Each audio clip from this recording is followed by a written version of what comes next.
I've talked about Tattooed Chef before. It was quite a popular stock on YouTube.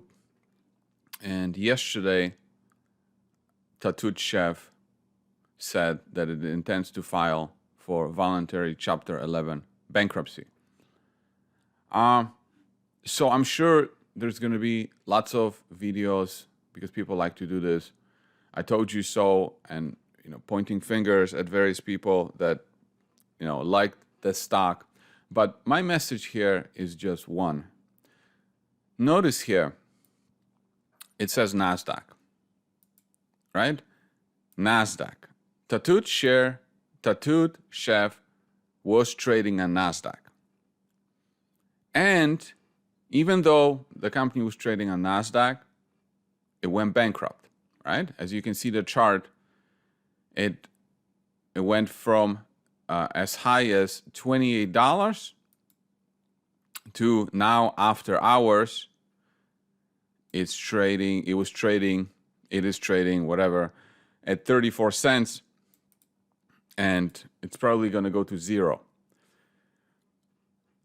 So the message that I have is that, you see, just because something is trading on Nasdaq doesn't mean it cannot fail.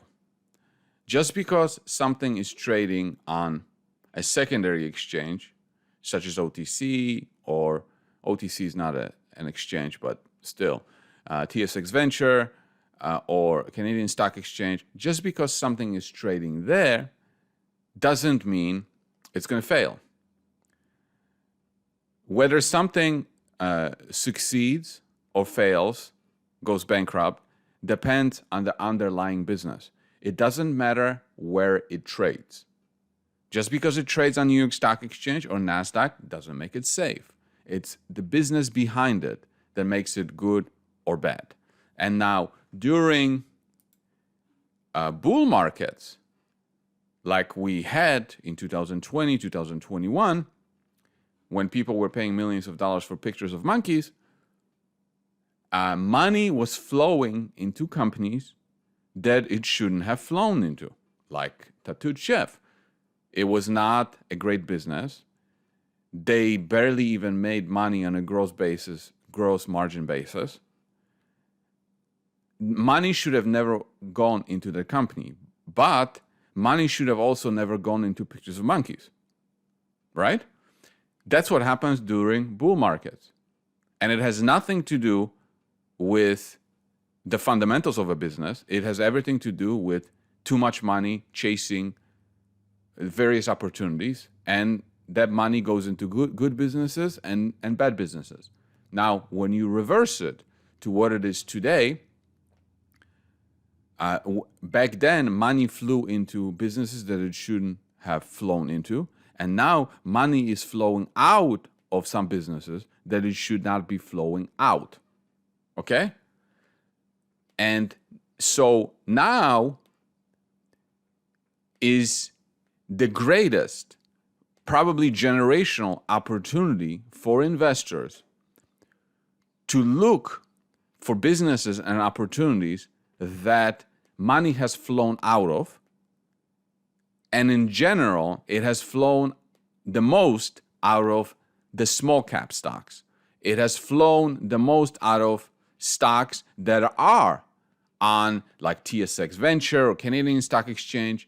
The liquidity has totally dried up. Almost everything on these exchanges is down, but not everything is bad, right? There's bad companies out there. There's good companies. There's companies that are going to do well. There's companies that are not going to do well.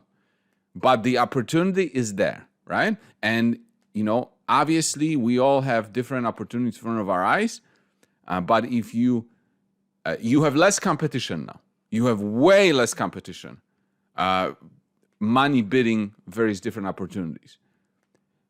Fewer money is bidding stocks on Nasdaq, and even fewer money is bidding stocks on TSXV and Canadian Stock Exchange and OTC. So go out there and find the ones you want to be part of. That's really your choice. But when they succeed, and there will be a bull market again, because the reason why they call it a bull market and a bear market, because they change, right? They go from bull market to bear market. If you find good opportunities during bear markets where you have barely any competition and you're correct on those businesses, then returns can be life-changing.